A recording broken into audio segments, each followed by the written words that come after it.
Бүгін өте дәмді, тез әрі духовкада пісірмейтін Наполеон торт жасайтын боламыз.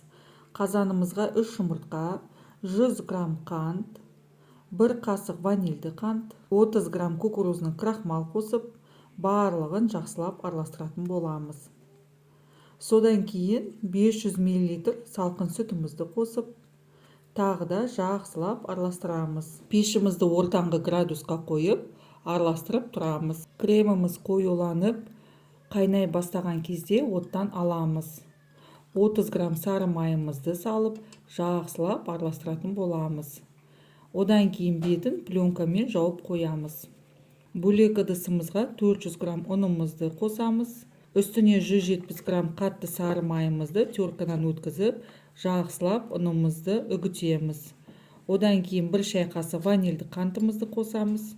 100 грамм қантымызды қосып, барлығын араластыратын боламыз. Қызып тұрған табамызға крошкамызды салып, орташа отта қызартып қуырып аламыз. Одан кейін 40 грамм кокосовый стружкамызды қосамыз. Бірінші слой кремімізді жағамыз. Екінші слой крошкамызды себеміз.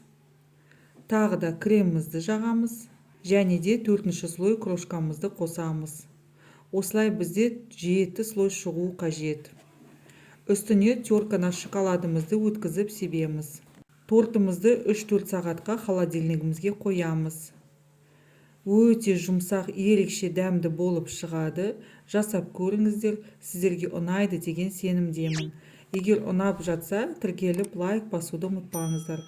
Баршаңызға ас болсын.